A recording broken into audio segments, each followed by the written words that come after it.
রুমার গল্পের আসরে তোমাকে স্বাগত জানাই। আজ যে ছোট গল্পটি পাঠ করছি তার নাম নিরুদ্দেশ। লিখেছেন নিমাই ভট্টাচার্য।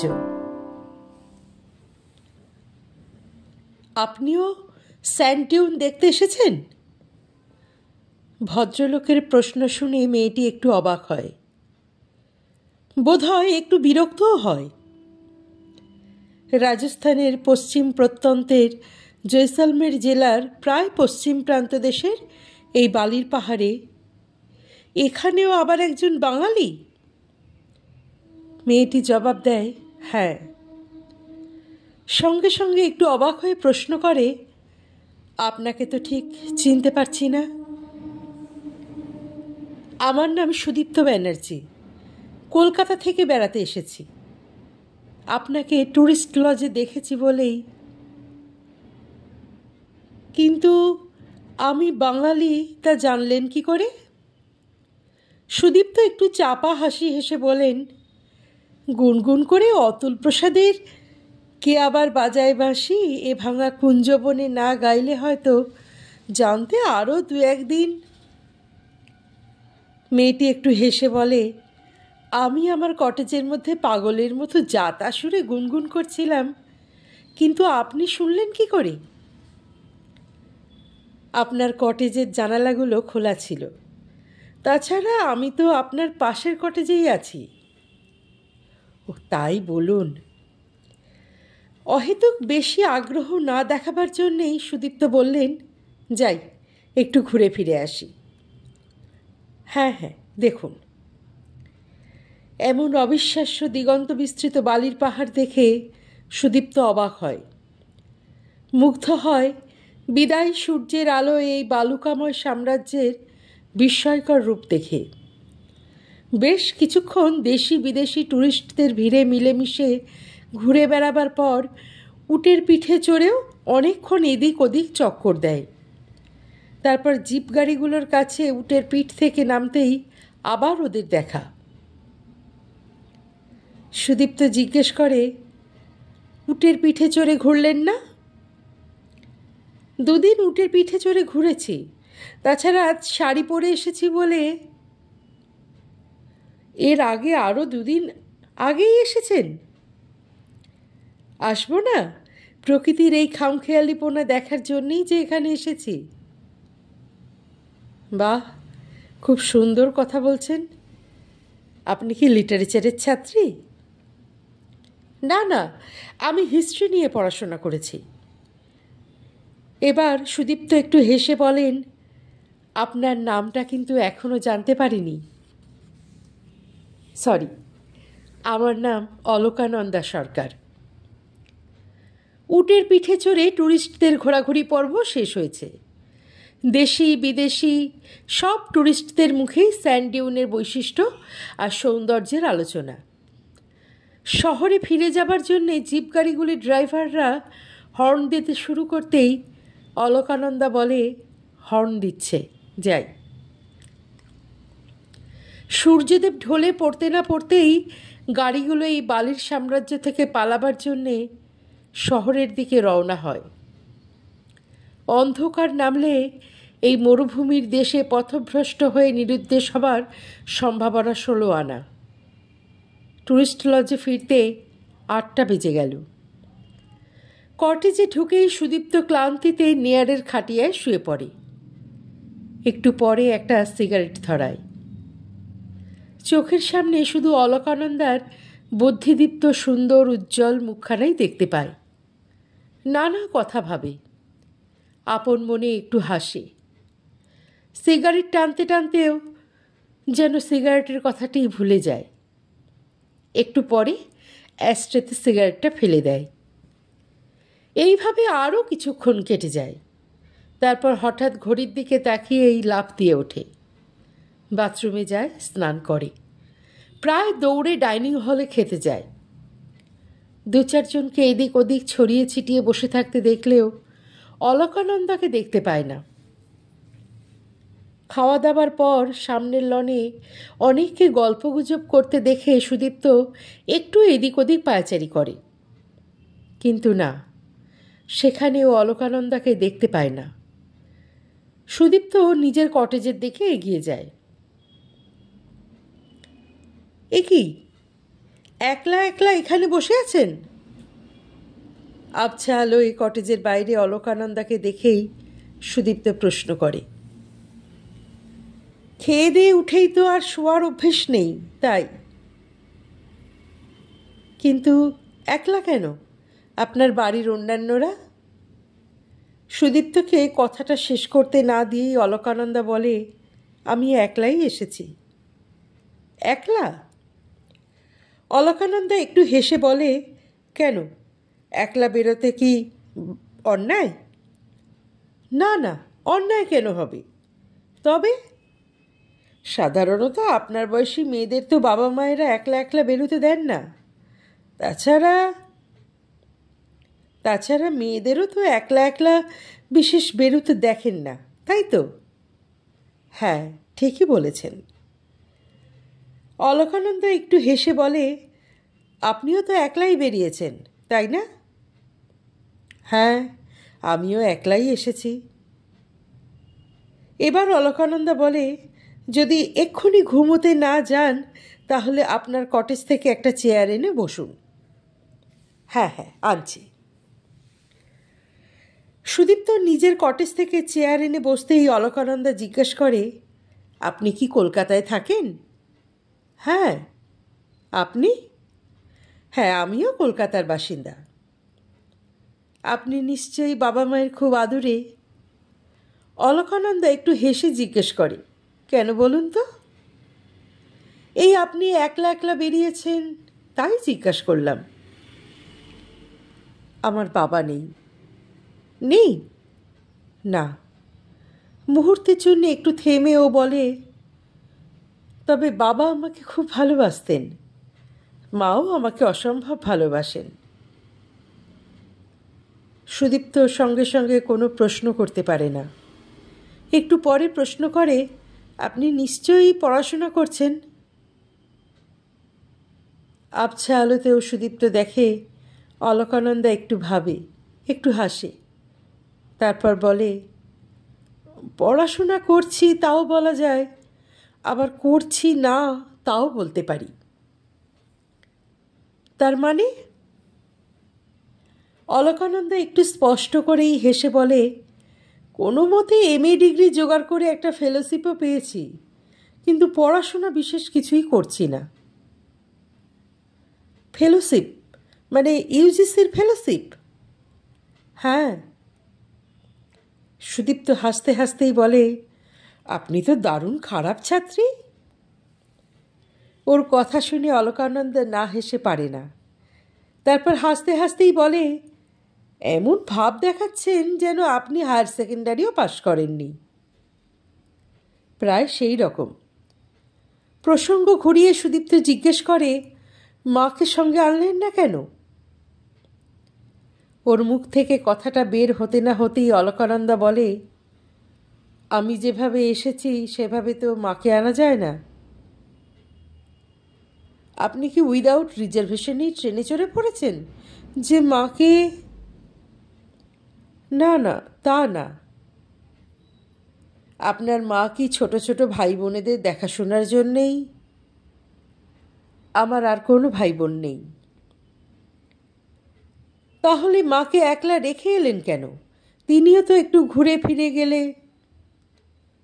মাকে একলা রেখে আসেনি, মা আমার এক মামার কাছে আসছেন।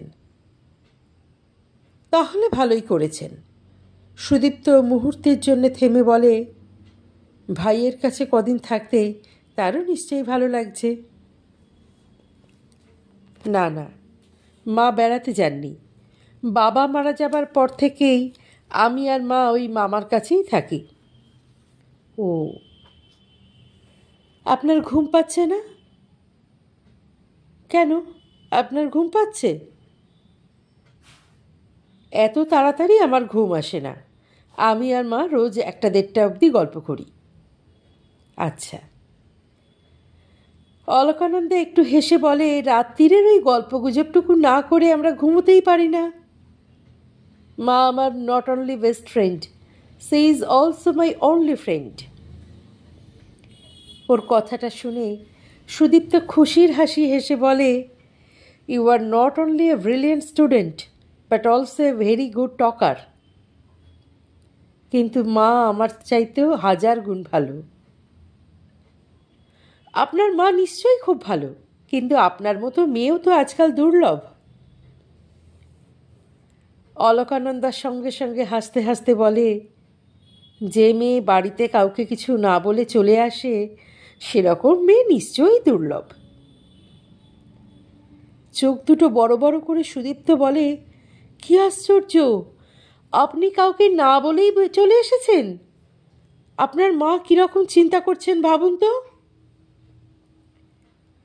বিন্দুমাত্র উত্তেজিত না হয়ে ও বলে, মা যাতে চিন্তা না করে সে ব্যবস্থা করে এসেছি, তবে মামা মামিকে কিছু জানাইনি। কিন্তু সুদীপ্ত কথাটা শেষ করে না। কিন্তু কি? যদি মামা মামি থানা পুলিশ করেন? আমি কি চুরি ডাকাতি খুন করে পালিয়েছি যে মামা মামি থানা পুলিশ করবেন? অলকানন্দা সঙ্গে সঙ্গে জবাব দেয়। সুদীপ্ত বলে, না তা না, কিন্তু বাড়ি থেকে ছেলে মেয়ে যদি হঠাৎ উধাও হয়ে যায় তো বাড়ির লোকজন থানা পুলিশ করেন। জানি। তাহলে? তাহলে কি? যদি আপনার মামা থানায় রিপোর্ট করেন তাহলে তো পুলিশ আপনাকে ধরে নিয়ে যেতে পারে। অলকানন্দা অত্যন্ত দৃঢ় প্রত্যয়ের সঙ্গে বলে, সুদীপ্তবাবু, আমি কচি বাচ্চা না, আমি 24 বছরের একজন যুবতী। তাছাড়া আমি সুস্থ স্বাভাবিক। আমি আমার ইচ্ছে মতো ঘোরাঘুরি, কাজকর্ম, বিয়ে থা সব কিছুই করতে পারি। মামা মামি তো দূরের কথা, পুলিশেরও সে ব্যাপারে কিচ্ছু করার অধিকার নেই। সুদীপ্ত একটু হেসে বলে, তা ঠিক, কিন্তু তবুও বলছি, পুলিশ আপনাকে ঘরে নিয়ে আপনার মামা মামি বা মার কাছে তো পৌঁছে দিতে পারে। অলকানন্দাও হেসে বলে, সামান্য পুলিশের কথা বাদই দিচ্ছি, নাগরিক হিসাবে আমার মৌলিক অধিকারে নাক গলাবার অধিকার প্রাইম মিনিস্টারেরও নেই। যদি আজ রাত্রিরেই পুলিশ আপনাকে ধরতে আসে? যে পুলিশ অফিসার ধরতে আসবেন তার কপালে অশেষ দুঃখ আছে। ওর কথা শুনে সুদীপ্ত হো হো করে হাসে, তারপর বলে, আপনি তো দারুণ মেয়ে। তাছাড়া সুদীপ্তবাবু, সত্যি আমি দারুণ মেয়ে। আমি মানুষকে ভালোবাসতে জানি, কিন্তু ভয় করতে শিখিনি। 2-1 মিনিট দুজনেই চুপচাপ। তারপর অলকানন্দাই আবার কথা বলে, আমার কথা তো অনেক শুনলেন, এবার আপনার কথা বলুন। আমার কথা আর কি শুনবেন?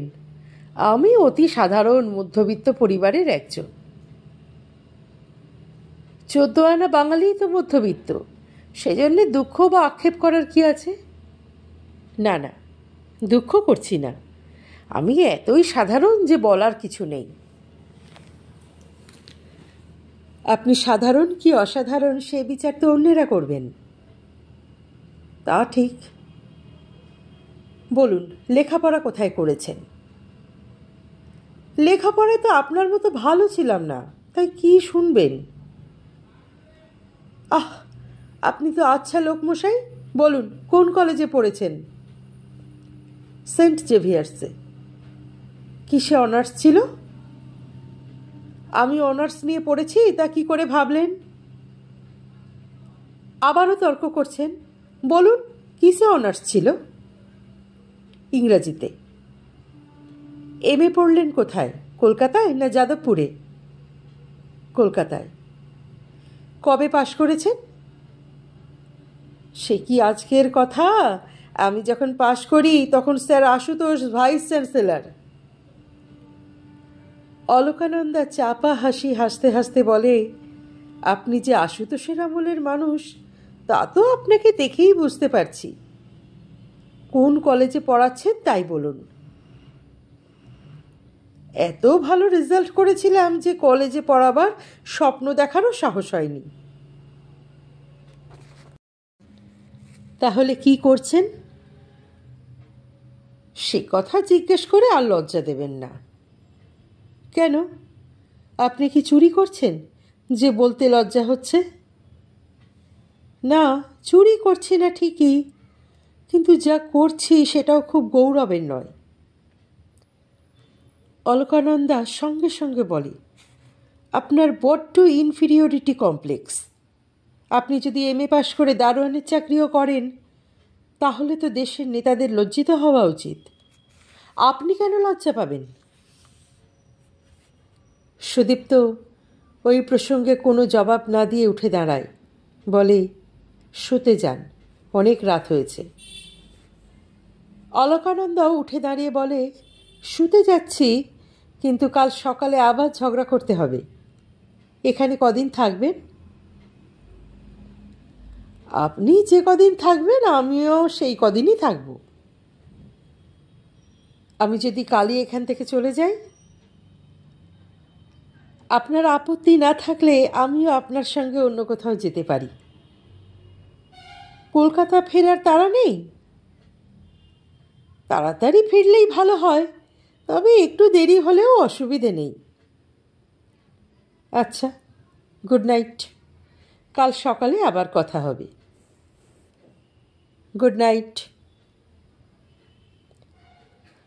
পরের দিন সকালে সুদীপ্ত ব্রেকফাস্টের জন্য ডাইনিং হলে ঢুকতেই কোণার দিকে একটা টেবিল থেকে অলকানন্দা ইশারায় ডাকল। সুদীপ্ত সামনের চেয়ারে বসতেই অলকানন্দা বলল, কাল রাত্রিরে বোধহয় আমার কথাবার্তায় আপনি খুব অসন্তুষ্ট হয়েছেন, তাই না? সুদীপ্ত একটু হেসে বলে, না না, অসন্তুষ্ট হব কেন, বরং আপনার স্পষ্ট কথাবার্তা খুব ভালো লেগেছে। অলকানন্দাও একটু হেসে বলে, আমি একটু স্পষ্ট কথাবার্তা বললেও মেয়েটা খুব খারাপ না।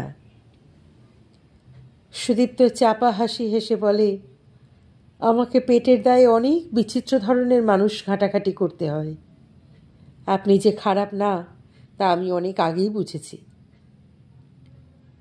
বেয়ারা খাবারের অর্ডার নিয়ে চলে যেতেই অলকানন্দা জিজ্ঞেস করে, আপনি কোথায় চাকরি করেন? মুহূর্তের মধ্যে একটু চিন্তা ভাবনা করেই ও জবাব দেয়, পুলিশে। পুলিশে? হ্যাঁ। পুলিশেই যদি চাকরি করবেন তাহলে এমএ পড়লেন কেন? এমএ পরীক্ষা শুরু হবার ঠিক 3 দিন আগে মা মারা গেলেন, তাই রেজাল্ট বিশেষ ভালো হলো না। তাছাড়া একটা চাকরি পাওয়া খুব জরুরি ছিল। বেয়ারা খাবার দিয়ে যায়, কিন্তু খাওয়া শুরু না করেই অলকানন্দা জিজ্ঞেস করে, আপনার মার কি হয়েছিল? ক্যান্সার। সুদীপ্ত একটু থেমে বলে, বাবা রিটায়ার করার ঠিক 2 বছর আগে মার ক্যান্সার ধরা পড়ে। 9 বছর রোগ যন্ত্রণা ভোগ করে মা মারা গেলেন, কিন্তু মার চিকিৎসার জন্যে বাবা দেনার দায় ভিখারি হয়ে গেলেন। তাই ইস, কি দুঃখের কথা। দুজনেই কিছুক্ষণ চুপচাপ থাকে, তারপর আস্তে আস্তে খেতে শুরু করে। খেতে খেতে অলকানন্দা জিজ্ঞেস করে, আপনার বাবা কি করতেন? স্কুলে মাস্টারি করতেন। স্কুল থেকে রিটায়ার করার পর কোনো কোচিং টোচিং? সুদীপ্ত একটু ম্লান হাসি হেসে বলে, মা মারা যাবার 1.5 বছরের মধ্যেই বাবাও চলে যান। মাই গড। আবার কিছুক্ষণ নীরবতার পর অলকানন্দা জিজ্ঞেস করে, আপনারা ক ভাই বোন? সুদীপ্ত একটু হেসে বলে, আমার ঠাকুরদা বাবা মায়ের একমাত্র সন্তান ছিলেন। বাবারও কোনো ভাই বোন ছিল না, তবে আমার এক দিদি আছে, কিন্তু বিশেষ যোগাযোগ নেই। কেন? প্রশ্ন করেই অলকানন্দা লজ্জিত হয়, কিন্তু আরও কিছু বলতে যাওয়ার আগেই সুদীপ্ত বলে, দিদির রূপ দেখেই জামাইবাবু ওকে বিয়ে করেন, কিন্তু বড্ড অহংকারী। তাছাড়া ওরা মালয়েশিয়ায় থাকে। আপনার জামাইবাবু কি খুব বড় লোকের বাড়ির ছেলে? কফির পেয়ালায় শেষ চুমুক দিয়ে সুদীপ্ত বলে, খুব বড় লোকের বাড়ির ছেলে না হলেও যথেষ্ট সচ্ছল পরিবারের। তাছাড়া জামাইবাবু ডাক্তার। So what? দুজনেরই কফি খাওয়া শেষ, কিন্তু তবু দুজনেই চুপ করে বসে থাকে। একটু পরে অলকানন্দা জিজ্ঞাসা করে, বিয়ে করেছেন? সুদীপ্ত একটু হেসে বলে, দেনা শোধ না করেই টোপর মাথায় দেব? তাহলে আপনি একেবারেই একলা? না, আমার বড় মাসি আমার কাছে থাকেন। ও একটু থেমে বলে, আমার বড় মাসি আমার মার বিয়ের আগেই বিধবা হন। আমার জন্ম হবার পর থেকেই বড় মাসি আমাদের কাছে আছেন। ডাইনিং হল থেকে বেরুতে বেরুতেই অলকানন্দা বলে, তাহলে তো আপনার মাসিরও অনেক বয়স হয়েছে। হ্যাঁ। সুদীপ্ত একটু হেসে বলে, তবে বুড়ি বলে আমার ছেলেকে না দেখে মরতে পারবে না। ওর কথা শুনে অলকানন্দাও একটু হাসে। শহরের এদিক ওদিক ঘুরতে ঘুরতে ওরা সালিম সিং কি হাভেলি পৌঁছে যায়। তারপর ওখান থেকে চলে যায় পাটাউ কি হাভেলি, সব শেষে নাথমলজি কি হাভেলি। ইতিমধ্যে রোদ্দুর অসহ্য মনে হতেই ওরা ট্যুরিস্ট লজের দিকে পা বাড়ায়। কদিনের ছুটি নিয়ে এসেছেন? অলকানন্দা হাঁটতে হাঁটতেই সুদীপ্তর দিকে তাকিয়ে প্রশ্ন করে। ছুটি নিয়ে আসিনি, কাজে এসেছি। কলকাতার পুলিশে কাজ করেন, এখানে আবার কি কাজ? আপনিই তো আমাকে টেনে এনেছেন। অলকানন্দা থমকে দাঁড়িয়ে অবাক হয়ে ওর দিকে তাকিয়ে জিজ্ঞাসা করে, আমি আপনাকে টেনে এনেছি? সুদীপ্ত চাপা হাসি হাসতে হাসতে শুধু মাথা নেড়ে বলে, হ্যাঁ। তার মানে? আমি ঠিক বুঝতে পারছি না, কি ব্যাপার বলুন তো। সত্যি শুনতে চান? নিশ্চয়ই। ট্যুরিস্ট লজে গিয়ে বলছি।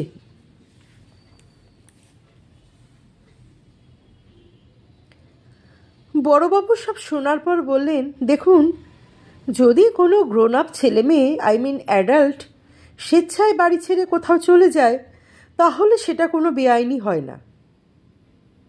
ওর কথার মাঝখানেই দীপুবাবু বলেন, কিন্তু হঠাৎ কোনো বিশেষ কারণে যদি। বড়বাবু একটু বিরক্ত হয়ে বললেন, আপনারা তো আপনাদের কথা বলছেন, এবার আমাকে কিছু বলতে দিন। বিনয়বাবু সঙ্গে সঙ্গে বলেন, হ্যাঁ হ্যাঁ, আপনি বলুন। বড়বাবু আবার শুরু করেন, মিস্টার ঘোষ, আপনি নিশ্চয়ই স্বীকার করবেন আপনার ভাগ্নির চিঠি থেকে স্পষ্ট যে কেউ তাকে কিডন্যাপ করেনি, বা সে তো 100 বার স্বীকার করব। তাকে কেউ ভয় দেখিয়ে নিয়ে গেছে তাও নয়। বিনয়বাবু মাথা নেড়ে সম্মতি জানান।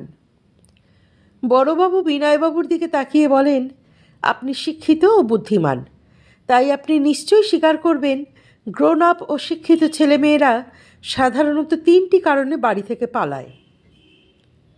উনি লাইটার জেলে সিগারেট ধরাতে ধরাতে বললেন, নাম্বার 1, প্রেম ঘটিত কোনো।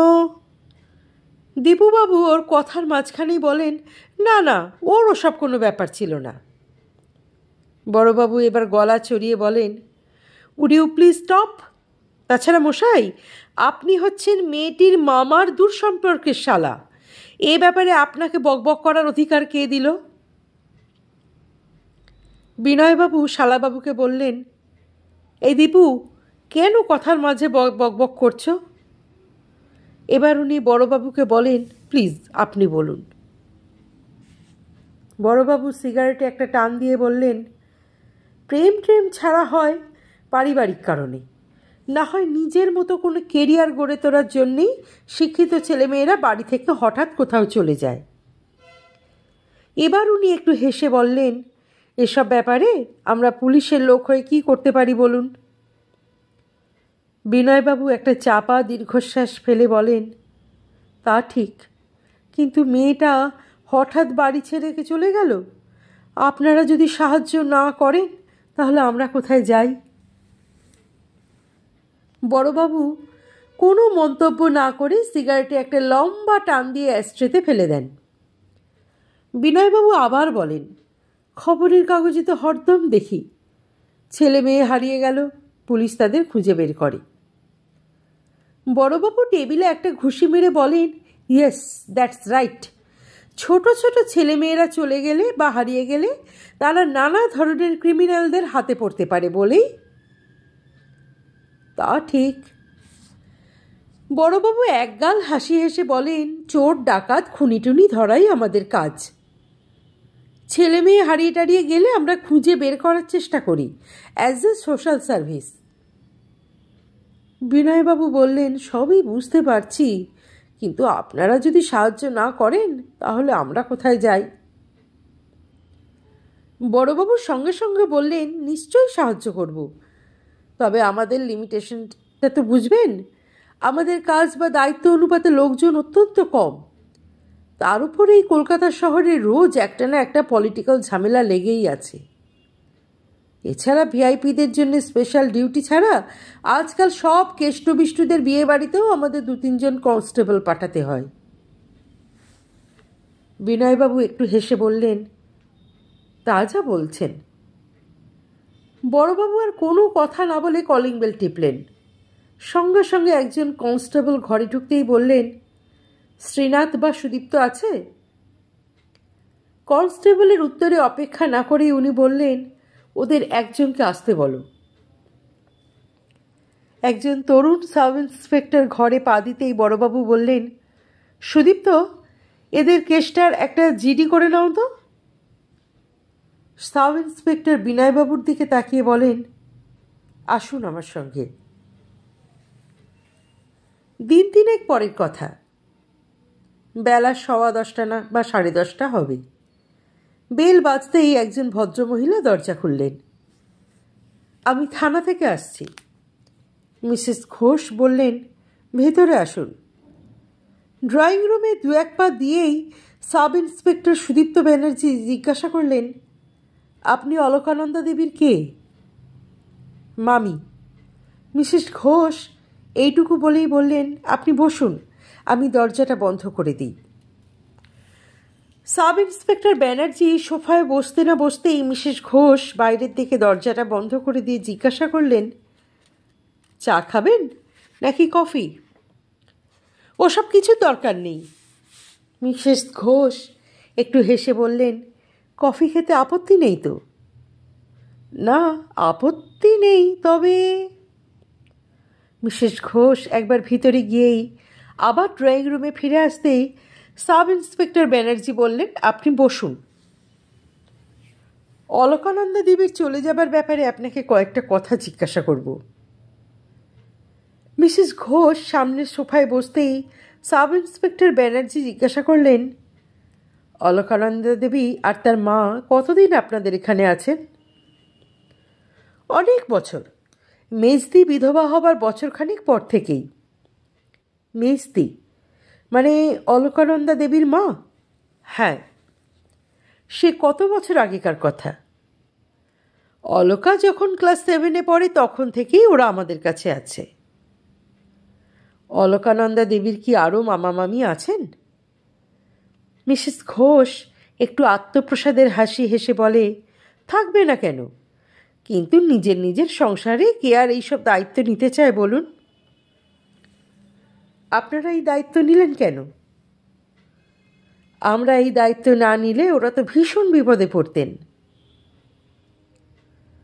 ঘরের কাজের মেয়েটি 2 কাপ কফি দিয়ে যেতেই মিসেস ঘোষ বললেন, নিন, কফি খেয়ে নিন।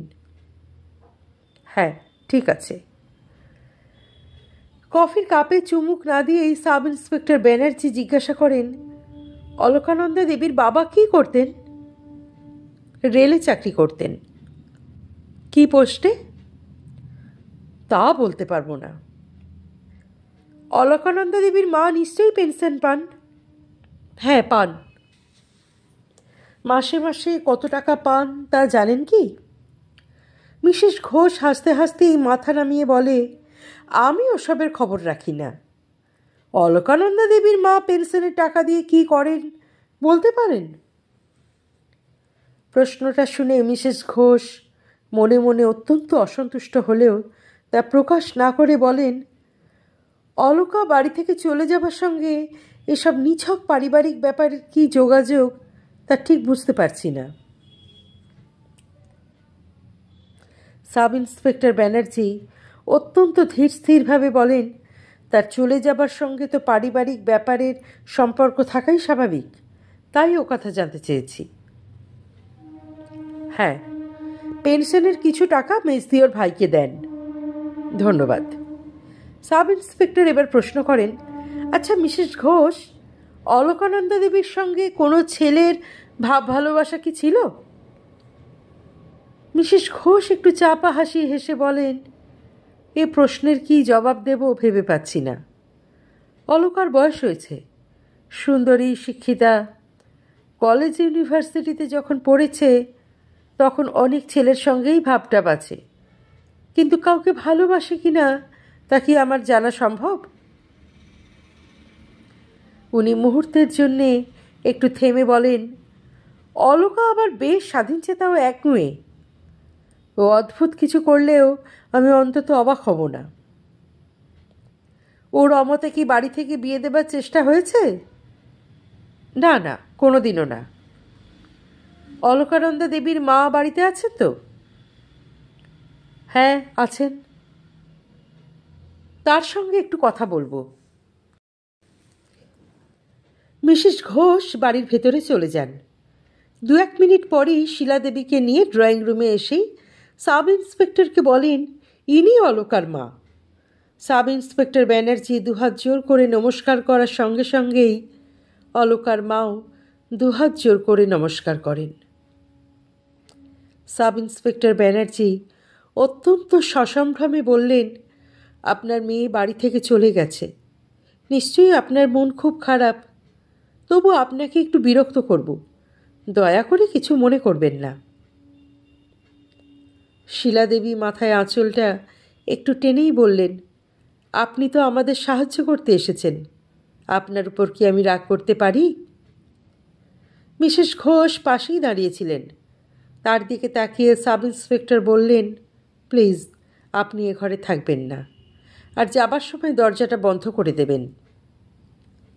ওর কথা শুনে অত্যন্ত বিরক্ত হয়ে মিসেস ঘোষ বললেন, আপনারা কথা বলুন, আমি পাশের বাড়ি থেকে ঘুরে আসছি। মিসেস ঘোষকে ওইভাবে চলে যেতে দেখে সাব ইন্সপেক্টর একটু চাপা হাসি হাসেন। তারপর শিলা দেবীর দিকে তাকিয়ে বলেন, আমি আপনার ছেলের মতো, আপনি যদি বিশ্বাস করে আমাকে সব কিছু খোলাখুলি বলেন তাহলে খুব ভালো হয়। উনি সঙ্গে সঙ্গে বললেন, নিশ্চয়ই, আপনি আমার ছেলের মতো, আপনাকে কোনো কিছু বলতেই আমার আপত্তি নেই। দেখুন, আপনার ভাইয়ের কাছ থেকে জেনেছি আপনার মেয়ে বরাবর খুব ভালো রেজাল্ট করেছেন এবং এক কথায় অত্যন্ত ভালো মেয়ে। শিলা দেবী একটু চাপা হাসি হেসে বলেন, আপনাদের 5 জনের আশীর্বাদে আমার মেয়ে সত্যিই খুব ভালো। আপনি ওর স্কুল, কলেজ, ইউনিভার্সিটির বন্ধু বান্ধব, অধ্যাপকদের কাছে জিজ্ঞাসা করলেও জানতে পারবেন। সাব ইন্সপেক্টর ব্যানার্জি একটু হেসে বলেন, সন্তানকে মায়েদের চাইতে বেশি ভালো করে তো কেউ চিনতে জানতে পারে না। আপনি যখন প্রাণ খুলে তাকে ভালো বলছেন তখন তিনি যে সত্যিই ভালো সে বিষয়ে আমার কোনো সন্দেহ নেই। সাব ইন্সপেক্টর একটু থেমে প্রশ্ন করেন, আপনারা অন্য কোথাও না থেকে এই ভাইয়ের কাছে কেন আছেন? আমার এই ভাই যখন বছরখানেকের তখন মা খুব অসুস্থ হন। ওকে আমি খাইয়ে দাইয়ে স্নান করিয়ে দিতাম। ও আমার কাছে ছাড়া কারুর কাছে ঘুমোতেও পারত না। শিলা দেবী এক নিঃশ্বাসে বলে যান, আমিও যেমন এই ভাইকে ভালোবাসি, এই ভাইও আমাকে প্রায় মায়ের মতোই সম্মান করে, ভালোবাসে। আপনার ভাইয়ের স্ত্রী বলেছিলেন আপনি পেনশনের কিছু টাকা ভাইকে দেন। আমি পেনশনের পুরো টাকাই ভাই বউকে দিয়ে দিই। পুরো টাকা মানে কত টাকা? এখন আমি মাসে মাসে 1435 টাকা পাই, আগে কম পেতাম। আপনার বা আপনার মেয়ের জন্য কিছু রাখেন না? আমার স্বামীর গ্র্যাচুইটি প্রভিডেন্ট ফান্ডের টাকা তো ব্যাংকে জমা আছে, দরকার হলে সেখান থেকে কিছু তুলে নিই। আপনার মেয়ের পড়াশোনার খরচ? ওর পড়াশোনার খরচ তো বিশেষ করতেই হলো না, স্কলারশিপের টাকাতেই। আপনার ভাইয়ের কাছে জেনেছি আপনার মেয়ে তো ইউজিসি ফেলোশিপও পেয়েছেন। হ্যাঁ। এবার বলুন, আপনার মেয়ে কি কোনো ছেলেকে ভালোবেসে বিয়ে করতে চেয়েছে? না, ও প্রেম টেম করার মধ্যে নেই। উনি বিয়ে করবেন না? করবে না কেন? আপনারা কি বিয়ের চেষ্টা করেছেন? শিলাদেবী একটু চুপ করে থাকার পর বলেন, তাহলে আপনাকে খোলাখুলি একটা কথা বলি। হ্যাঁ, বলুন। আমার ভাই বউয়ের পিস্তুত ভাই দীপু আমার মেয়েকে বিয়ে করার জন্য পাগল। এ ব্যাপারে আমার ভাই বউও খুব উৎসাহী, কিন্তু এই অশিক্ষিত ভালগার ছেলেটাকে আমার মেয়ে সহ্য করতে পারে না। এবার সাব ইন্সপেক্টর সোজাসুজি প্রশ্ন করেন, ওর হাত থেকে নিষ্কৃতি পাওয়ার জন্যেই কি আপনার মেয়ে এ বাড়ি ছেড়ে চলে গেছেন? খুব সম্ভব তাই, কিন্তু আমাকে সে কথা বলেনি। আপনাকে কি বলে গিয়েছে? বলেছে কিছুদিন ঘুরে ফিরে বেড়াবে আর তার সঙ্গে রিসার্চের কাজও করবে, তাছাড়া একটা চাকরি বাকরি জোগাড় করার চেষ্টাও করবে। উনি মামা মামিকে বলে গেলেন না কেন? ওর মামি আর দীপু কিছুতেই ওকে যেতে দিত না। আর মামা? আমার ভাই খুবই শান্তিপ্রিয় মানুষ, স্ত্রীর সঙ্গে তর্ক ঝগড়া করা একেবারেই পছন্দ করে না। আপনার মেয়ের সঙ্গে টাকা কড়ি আছে তো? ফেলোশিপের বেশ কয়েক হাজার টাকা ওর কাছে আছে। আপনার মেয়ের জন্য দুশ্চিন্তা হচ্ছে না? না, তেমন কিছু না। কেন? আমি জানি আমার মেয়ে কোনো অন্যায় কাজ করবে না, কিন্তু কোনো বিপদ আপদে তো পড়তে পারেন। বিপদ আপদ ঘটার ভয় থাকলে কি মেয়েকে এইভাবে লেখাপড়া করাতে পারতাম? বিপদ আপদ কি এই কলকাতা শহরে ঘটতে পারে না? শিলাদেবীর কথা শুনে সাব ইন্সপেক্টর ব্যানার্জি একটু খুশির হাসি হেসে বলেন, আপনার মেয়ে কোথায় গিয়েছেন বলে আপনার মনে হয়? ঠিক বলতে পারবো না, তবে আমার ধারণা উদয়পুরে গিয়ে প্রফেসর চ্যাটার্জির সঙ্গে দেখা করার পরই হয়তো রাজস্থানেই ঘুরে ফিরে বেড়াবে। প্রফেসর চ্যাটার্জির কাছে কেন যেতে পারেন? প্রেসিডেন্সিতে প্রফেসর চ্যাটার্জির কাছেও পড়েছে। আমার মেয়েকে উনি নিজের মেয়ের মতোই স্নেহ করেন, আর আমার মেয়েও ওকে পিতৃতুল্য শ্রদ্ধা করে। প্রফেসর চ্যাটার্জি এখন উদয়পুরে আছেন? হ্যাঁ, উনি ওখানে ডিন। ও। সাব ইন্সপেক্টর ব্যানার্জি মুহূর্তের জন্য একটু ভেবে জিজ্ঞাসা করেন, আপনার মেয়ে কি কারোর সঙ্গে গিয়েছেন? না, না বাবা, তা বলতে পারবো না। মাথার ঘোমটাটা আরেকটু টেনে নিয়ে বলেন, আমি কোনো ব্যাপারেই মেয়ের কাছে খুব বেশি জানতে চাই না। কেন? সাব ইন্সপেক্টর একটু অবাক হয়েই জানতে চান। উনি সঙ্গে সঙ্গে জবাব দেন, যেটুকু আমার জানার প্রয়োজন তা সে নিজেই জানিয়ে দেয়। এবার একটু থেমে বলেন, হাজার হোক মেয়ে বড় হয়েছে, লেখাপড়া শিখেছে, তার ব্যক্তিগত ব্যাপার সম্পর্কে আমার কি খুব বেশি কৌতূহল থাকা উচিত? সাব ইন্সপেক্টর কলম বন্ধ করে পকেটে রেখেই কাগজপত্র গুছিয়ে নেবার পরে বলেন, আপনাকে অনেক কষ্ট দিলাম, মাফ করবেন। না বাবা, কি আর কষ্ট, বরং আমার মেয়ের জন্য আপনাকেই কষ্ট করে আসতে হলো। এ তো আমাদের দৈনন্দিন কাজ। সাব ইন্সপেক্টর দুহাত জোর করে নমস্কার করার পর দরজার বাইরে পা দিয়েই বললেন, আপনার ভাইকে বলবেন আপনার মেয়ের কয়েকটা ছবি নিয়ে আমার সঙ্গে যোগাযোগ করতে। হ্যাঁ বলবো, কিন্তু আমার মেয়ের তো বিশেষ ছবি টবি নেই। যে ছবি আছে তাই পাঠাবেন।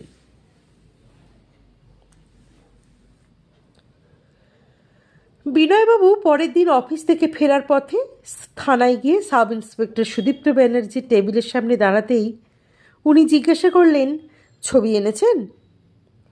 বিনয়বাবুর সামনের চেয়ারে বসে ব্রিফকেস খুলতে খুলতেই বলেন, ইদানিংকালে তো ওর কোনো ছবি তোলা হয়নি, তাই যা ছিল তাই নিয়ে এসেছি। কই দেখি।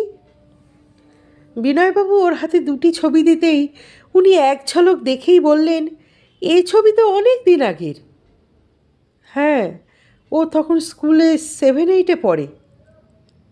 এ ছবি দেখে তো ওকে এখন আইডেন্টিফাই করা যাবে না। কিন্তু আমাদের বাড়িতে তো ওর কোনো ছবি নেই। বন্ধুবান্ধব বা আপনাদের সঙ্গে তোলা কোনো গ্রুপ ফটোও নেই? বন্ধু বান্ধবদের সঙ্গে ছবি টবি তুলেছে কি না তা তো বলতে পারবো না, তবে আমাদের কাছে ওর কোনো ছবি নেই। সাব ইন্সপেক্টর ব্যানার্জি একটা চাপা দীর্ঘশ্বাস ফেলে প্রায় আপন মনেই বলেন, তাহলে তো খুব মুশকিল হলো। একটু চুপ করে থাকার পর বিনয়বাবু জিজ্ঞাসা করলেন, আমার ভাগ্নিকে খুঁজে বের করার ব্যাপারে কি একটু এগিয়েছেন? তেমন কিছু না, বেশ কদিন হয়ে গেল, তাই। বিনয়বাবু কথাটা শেষ করলেন না। আজ আমি অসির সঙ্গে কথা বলবো, দেখি উনি কি বলেন। আমি কি কাল একবার আসবো? একবার টেলিফোন করবেন, যদি কিছু খবর থাকে তাহলে আপনাকে জানিয়ে দেব।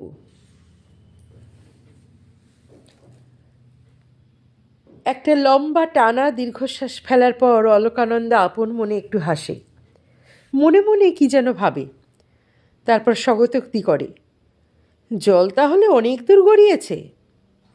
সুদীপ্ত কোনো কথা বলে না, চুপ করে ওর মুখের দিকে তাকিয়ে থাকে। 2-1 মিনিট পর অলকানন্দা সুদীপ্তর দিকে সোজাসুজি তাকিয়ে থেকে একটু চাপা হাসি হেসে বলে, যদি আমি আপনার সঙ্গে না ফিরে যাই? সুদীপ্ত কোনো ভাবাবেগ প্রকাশ না করে বলে, আমার বিশ্বাস আপনি আমার সঙ্গে কলকাতা ফিরবেন। যদি না যাই? আপনাকে ফিরিয়ে নিয়ে যাবার উপায় আছে, কিন্তু আমি তা চাই না। গায়ের জোরে ফিরিয়ে নিয়ে যেতে চান? সুদীপ্ত মাথা নেড়ে বলে, না না, কখনোই না। তাহলে? আমার স্থির বিশ্বাস আপনি আমার অনুরোধ রাখবেন। কিন্তু কেন? আমি আপনার অনুরোধ কেন রাখব? বোধহয় আমি আপনার শুভাকাঙ্ক্ষী। শুভাকাঙ্ক্ষী? ঠোঁটের কোণায় চাপা কৌতুকের হাসি হেসে অলকানন্দা বলে, পুলিশের চাকরি করতে গিয়ে যেসব চোর ডাকাত খুনিদের সঙ্গে আলাপ পরিচয় হয়, তাদের সবারই কি আপনি শুভাকাঙ্ক্ষী? সুদীপ্ত বিন্দুমাত্র উত্তেজনা প্রকাশ না করে বলে, অভাব অনটনের জন্য পুলিশের চাকরি নিয়েছি বলেছি কি আমার সব মনুষ্যত্ব চলে গেছে? ও মুহূর্তের জন্য থেমে আবার বলে, আপনি যত বিদ্রূপই করুন, তবু বলছি আমি আপনার শুভাকাঙ্ক্ষী। অলকানন্দা সঙ্গে সঙ্গে কোনো কথা বলতে পারে না, বরং ওকে বিদ্রূপ করার জন্যে, অপমান করার জন্যে মনে মনে দুঃখ পায়। ও একটু সলজ্জ দৃষ্টিতে সুদীপ্তর দিকে তাকিয়ে বলে, আপনি কি করে পুলিশে চাকরি করছেন? কেন বলুন তো? একটু অবাক হয়ে সুদীপ্ত পাল্টা প্রশ্ন করে। আপনার মতো ভদ্র ছেলের পক্ষে পুলিশে চাকরি করা সম্ভব? সুদীপ্ত একটু হেসে বলে, 3 বছর তো চাকরি করছি। তারপর একটু থেমে বলে, আপনি একটা ভালো চাকরি দিলেই পুলিশের চাকরি ছেড়ে দিতে পারি। ভালো চাকরি মানে? এখনও 30-32 হাজার টাকা দেনা আছে, ওই দেনাটা শোধ করার পর হয়তো নিজেই আমি চাকরিটা ছেড়ে দেব। কেন? পুলিশের চাকরিতে যেমন পরিশ্রম তেমনি ঝামেলা। তাছাড়া এই কাজ করে একটু মনের আনন্দ পাই না। কী ধরনের চাকরি আপনার পছন্দ? আমার বাবা সারা জীবন স্কুল মাস্টারি করেছেন বলে ওর স্বপ্ন ছিল আমি কলেজে পড়াবো, কিন্তু তা তো আর সম্ভব না। যে কাজে একটু বিদ্যাবুদ্ধির দরকার হয় আমি সেই ধরনের চাকরি পেলেই খুশি। সে ধরনের চাকরির চেষ্টা করেছেন? সুদীপ্ত মাথা নেড়ে বলল, না। কেন? মার অসুখের দেনাগুলো শোধ না করা পর্যন্ত নতুন কিছু করার উৎসাহ বোধ করি না। এবারও একটু থেমে বলল, আমার কথা বাদ দিন। আপনি মামা মামিকে কিছু না জানিয়ে হঠাৎ উধাও হলেন কেন? মামা মামির ওখানে আর ভালো লাগছে না। কিন্তু আপনার মামাকে তো বেশ ভালো মানুষ মনে হয়। মামা সত্যিই ভালো মানুষ, কিন্তু ব্যক্তিত্বহীন। তাছাড়া যে কোনো কারণেই হোক মামি আমাকে সহ্য করতে পারেন না। সে তো খুব স্বাভাবিক, সুদীপ্ত হাসতে হাসতেই বলে।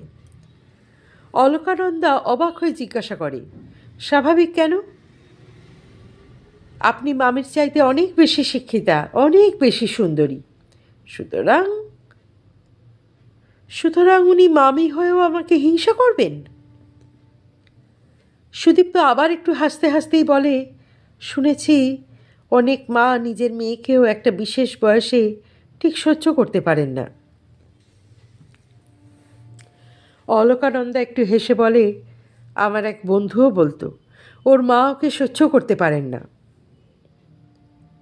বাই দ্য ওয়ে, দীপুবাবুকে দেখলাম আপনার ব্যাপারে খুব উৎসাহী। He is a scoundrel. এবার সুদীপ্ত বলে, আচ্ছা, দীপুবাবু কি আপনাকে বিয়ে করতে চায়? শুধু দীপুবাবু না, আমার মামিরও তাই ইচ্ছা। ওর উপর এত রাগের কারণ? ওই অশিক্ষিত রুচিহীন লোভী মানুষটাকে আমি সহ্য করতে পারি না। বিয়ে করে তো দূরের কথা, ওকে দেখলেই আমার সারা শরীর জ্বলে যায়। একবার বুক ভরে নিঃশ্বাস নিয়ে অলকানন্দা আবার বলে, ঘটনাচক্রে আপনি আমাদের অনেক কথাই জেনেছেন, তাই তো আপনাকে বলতে আমার দ্বিধা নেই যে ওই দীপু আর মামির জন্যেই আমি চলে এসেছি। গত 4-5 বছর ধরে ওরা দুজনে আমাকে যে কি বিরক্ত করছে তা আপনি কল্পনা করতে পারবেন না। এই ব্যাপারে আমাকে কেউ কিছু না বললেও আমি বুঝতে পেরেছি। দেখুন সুদীপ্তবাবু, আমার 12 বছর বয়সের সময় বাবা মারা যান, কিন্তু তিনি আমাকে বা মাকে পথের ভিখারি করে যাননি। মামি আর দীপু খুব ভালো করেই জানেন বাবার গ্র্যাচুইটি, প্রভিডেন্ট ফান্ড, ইন্স্যুরেন্সের একটি পয়সাও মা নষ্ট করেননি, সব ব্যাংকে জমা আছে। স্কুল কলেজে পড়াশোনার খরচ? সুদীপ্ত প্রশ্নটা শেষ করার আগেই অলকানন্দা বলে, আমার এক পিসি আমাকে ভীষণ ভালোবাসতেন, তিনি আমার স্কুল কলেজের সব খরচ দিতেন। ও, আমার ওই পিসির কোনো ছেলে মেয়ে হয়নি। পিসি পিসেমশাই দুজনেই আমাকে অসম্ভব ভালোবাসতেন। পিসি মারা যাবার পর পিসেমশাই ওর সমস্ত গহনাপত্তর আমাকে দিয়ে দেন। পিসেমশাই কোথায় থাকেন? উনিও বছরখানেক হলো মারা গিয়েছেন। উনি কি করতেন? মার্টিন বার্নে সাধারণ কেরানি ছিলেন। অলকানন্দা একটু থেমে বলে, পিসির গহনাপত্তর যেমন আমাকে দিয়েছেন, তেমনি নিজের সমস্ত টাকা করে রামকৃষ্ণ মিশন সেবা প্রতিষ্ঠান হাসপাতালে দিয়ে গেছেন। একটু পরে সুদীপ্ত একটু চাপা হাসি হেসে বলে, মোট কথা আপনি বেশ বড় লোক, সুতরাং আপনাকে বিয়ে করার ব্যাপারে দীপুবাবুর উৎসাহের যথেষ্ট কারণ আছে। আপনিও কি দীপুর সাপোর্টার হয়ে গেলেন? হাসতে হাসতে অলকানন্দা প্রশ্ন করে। হাসতে হাসতেই সুদীপ্ত জবাব দেয়, অমন গুণী মানুষের সাপোর্টার হবার অধিকার আমার আছে? হাসি থামলে সুদীপ্ত বলে, এবার বলুন, আপনি কি আমার অনুরোধ রাখবেন? আপনিই বলুন না, আমার কি করা উচিত? আপনাকে পরামর্শ দেবার অধিকার কি আমার আছে? ওসব অধিকারের কথা বাদ দিন। আমি যখন আপনার পরামর্শ চাইছি, আপনার তো দ্বিধা করার কারণ নেই। সুদীপ্ত ওর দিকে তাকিয়ে বলে, দেখুন, আপনার আসল সমস্যা সমাধানের দুটি উপায় আছে। আপনি একটা চাকরি জোগাড় করে মাকে নিয়ে কোথাও চলে যেতে পারেন, অথবা এমন কাউকে আপনাকে বিয়ে করতে হবে যেখানে আপনার মা সসম্মানে থাকতে পারেন। অলকানন্দা চুপ করে কথা শোনে। সুদীপ্ত আবার বলে, হঠাৎ মামা মামির সংসার থেকে উধাও হয়ে তো আপনার আসল সমস্যার সমাধান হয়নি, হবেও না। ঠিক বলেছেন। অলকানন্দা গম্ভীর হয়ে বলে, কথায় কথায় অনেক বেলা হয়ে গিয়েছিল। সুদীপ্ত হাতের ঘড়ির দিকে তাকিয়েই বলে, চলুন খেয়ে আসি, এরপর আর খাবার পাবো না। হ্যাঁ, চলুন। খাওয়া দাবার পরে কটেজের দিকে যেতে যেতে অলকানন্দা সুদীপ্তর দিকে তাকিয়ে জিজ্ঞাসা করে, দিবানিদ্রার অভ্যেস আছে নাকি? সুদীপ্ত একটু হেসে বলে, পুলিশের চাকরি করার দৌলতে দিবানিদ্রা তো দূরের কথা, রাত্রিরে ঘুমোবার অভ্যাসও প্রায় চলে গেছে। অলকানন্দা ওর কটেজের দরজা খুলতে খুলতে বলে, তাহলে ভিতরে আসুন, গল্প করা যাবে। আপনি বিশ্রাম করবেন না? সারা দিন রাত্রিরই তো বিশ্রাম করছি। অলকানন্দা ঘরের মধ্যে পা বাড়িয়েই বলে, আসুন আসুন। সুদীপ্তর পিছন পিছন ঘরে ঢুকেই একবার ঘরের চারদিকে দৃষ্টিটা ঘুরিয়ে নিতেই বেড সাইড টেবিলের ওপর ছবিটা দেখেই জিজ্ঞাসা করল, আপনার বাবার ছবি? হ্যাঁ। বাহ, ভারী সুন্দর দেখতে ছিলেন তো। অলকানন্দা ওকে চেয়ারটা এগিয়ে দিতে গিয়ে বলে, বাবা সত্যিই খুব সুপুরুষ ছিলেন। সুদীপ্ত চেয়ারে বসেই বলে, আপনার মাও কিন্তু খুব স্নিগ্ধ শান্ত মানুষ। উল্টো দিকের চেয়ারে বসেই অলকানন্দা বলে, মা সত্যি খুব স্নিগ্ধ শান্ত প্রকৃতির মানুষ। সুদীপ্ত পকেট থেকে সিগারেট দেশলাই বের করে বলে, ঘরের মধ্যে সিগারেট খেলে আপনার কি অসুবিধে হবে? অলকানন্দা একটু হেসে বলে, সিগারেট কেন, আপনি ড্রিঙ্ক করলেও আমার আপত্তি নেই। সুদীপ্ত সিগারেট ধরিয়ে একটা টান দিয়েই বলে, আপনার মামা কি রেগুলার ড্রিঙ্ক করেন? না না, আমার মামার ওসব নেশা টেশা নেই, তবে আমার প্রিয়তম অধ্যাপক নিয়মিত ড্রিঙ্ক করেন। আপনি কি প্রফেসর চ্যাটার্জির কথা বলছেন? হ্যাঁ। আপনার সামনেই উনি ড্রিঙ্ক করতেন? উনি লুকিয়ে চড়িয়ে ড্রিঙ্ক করেন না। ওর স্ত্রী বা মেয়ে ছাড়াও আমিও কতদিন ওর গ্লাসে হুইস্কি ঢেলে দিয়েছি। আচ্ছা। অলকানন্দা বলে, ড্রিঙ্ক করলেই যে মানুষ মাতাল বা খারাপ হয় না তা ওকে দেখেই বুঝেছি। তা ঠিক। আপনি ড্রিঙ্ক করেন? না। কেন? ভয় করে নাকি অপছন্দ করেন? সুদীপ্ত বলে, হাজার হোক স্কুল মাস্টারের ছেলে, একটু দ্বিধা সংকোচ থাকা তো খুবই স্বাভাবিক। ওইসব শখ আনন্দের জন্য খরচ করার ক্ষমতাও আমার নেই। অলকানন্দা হাসতে হাসতে বলে, আপনি নিছকই একটা ভালো মানুষ। সুদীপ্ত হাসতে হাসতে জবাব দেয়, যাক, বড় মাসি ছাড়া আরও একজনকে পেলাম যে আমাকে ভালো মনে করে। বড় মাসি ছাড়া আর কেউ আপনাকে ভালো বলে না? না। প্রায় সবার ধারণা আমি বোকা মানুষ। এই ধারণার কারণ, যে পুলিশ অফিসার ঘুষ নেয় না, পরের পয়সায় মদ খায় না, বা কলগার্লদের ভয় দেখিয়ে তাদের সঙ্গে ফুর্তি করে না, সে বোকা নয়। কথাটা শুনে অলকানন্দার মুখখানা গম্ভীর হয়ে যায়। একবার চাপা দীর্ঘ নিঃশ্বাস ফেলে বলে, ওই হতভাগারা তো জানে না অসৎ বা চরিত্রহীন হবার চাইতে বোকা হওয়া অনেক সম্মানের। সুদীপ্ত একটু হেসে বলে, আমার কথা বাদ দিন, বলুন কবে কলকাতা যাবেন? এখন কলকাতা ফিরে যাব? হ্যাঁ, তাই বোধহয় ভালো। তারপর চাকরি নিয়ে অন্য কোথাও চলে যান বা বিয়ে করে স্বামীর ঘর করুন।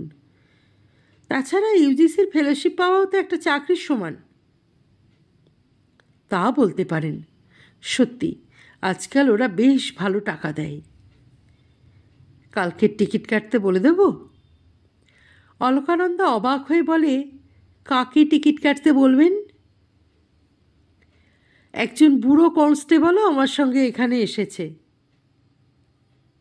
হায় ভগবান, আপনি আমাকে ধরে নিয়ে যাবার জন্য একটা কনস্টেবলকেও সঙ্গে এনেছেন? অত্যন্ত উত্তেজিত হয়েই অলকানন্দা কথাগুলো বলে। সুদীপ্ত অত্যন্ত ধীর স্থিরভাবে জবাব দেয়, আপনি ছেলে হলে আমি একলাই আসতে পারতাম। আমি মেয়ে বলে একজন কনস্টেবলকে সঙ্গে আনতে হবে? হ্যাঁ। সুদীপ্ত একটু হেসে বলে, একলা এসে আমি যদি মাঝপথে আপনার সঙ্গে কোনো রকম খারাপ কিছু। বুঝেছি। মিনিট খানেক চুপ করে থাকার পর সুদীপ্ত বলে, একটা কথা বলবো? বলুন। এখান থেকে একটা ট্রেনে যোধপুর যেতে হবে, সেখান থেকে আরেকটা ট্রেনে দিল্লি, তারপর দিল্লি থেকে কলকাতা যেতে হবে। জানি। আমি কনস্টেবলকে কাল সকালেই দিল্লি পাঠিয়ে দিচ্ছি। ও আমাদের জন্যে শনিবারে রাজধানী এক্সপ্রেসের ওই দুটো টিকিট কেটে রাখুক। আর ওই সিপাহী মহারাজ কি করবে? ও রবিবার সকালে কালকা মেলে রওনা হবে। তা হতে পারে, কিন্তু কিন্তু কি? যোধপুর, উদয়পুর বা জয়পুরে কয়েকদিন না কাটিয়েই চলে যাব? ওসব জায়গা তো পালিয়ে যাচ্ছে না, পরে আসবেন। অলকানন্দা 2-1 মিনিট ভাবনা চিন্তা করে বলে, ঠিক আছে, কিন্তু একটি শর্ত। বলুন, কি শর্ত? আপনার সঙ্গে আমি বাড়িতে ফিরব না। হাওড়া স্টেশন থেকে আমি একলাই চলে যাব। আপনি পরের দিন আমার খবর নিতে আমাদের বাড়িতে আসবেন। তাই হবে। বেশ কয়েকদিন পর মাকে কাছে পেয়ে অলকানন্দা ছোট্ট বাচ্চার মতো ওকে জড়িয়ে শুয়ে কত কথা, কত আলোচনা করে। আচ্ছা মা, মামা পুলিশে খবর দিল কেন? দীপুই তো জোর জুলুম করে ওকে পুলিশের ওখানে নিয়ে গেল। শিলাদেবী একটু থেমে বলেন, তবে যে পুলিশ অফিসারটি বাড়িতে এসেছিল তাকে দেখে আমার মন ভরে গেছে। কেন? ছেলেটাকে যেমন সুন্দর দেখতে সেই রকম ভদ্রসভ্য ব্যবহার। ওকে দেখলেই ভালোবাসতে ইচ্ছে করবে। অন্ধকারে মুখ টিপে হাসতে হাসতে অলকানন্দা বলে, তাই নাকি? শিলাদেবী মেয়ের মাথায় হাত দিতে দিতে বলেন, সত্যি বলছি, ওই রকম একটা জামাই হলে বড় ভালো হতো। দারোগা বাবুকে তোমার এতই ভালো লাগলো যে জামাই করতে ইচ্ছে করছে? শিলাদেবী একটু গম্ভীর হয়ে বললেন, দারোগা বলে ঠাট্টা করছিস কেন? দারোগারা কি মানুষ না? উনি মুহূর্তের জন্য একটু থেমে বলেন, ছেলেটিকে দেখলেই বোঝা যায় অত্যন্ত ভদ্র পরিবারের ছেলে। তাছাড়া কথাবার্তা শুনেই বুঝেছি লেখাপড়া যথেষ্ট করেছে। তা না হলে কি আমার এমনি এমনি জামাই করতে ইচ্ছে করলো? অলকানন্দা দুহাত দিয়ে মাকে জড়িয়ে বুকের মধ্যে টেনে নিয়ে বলে, সত্যিই তুমি ওকে জামাই করতে চাও? আমার মন তো তাই চাইছে।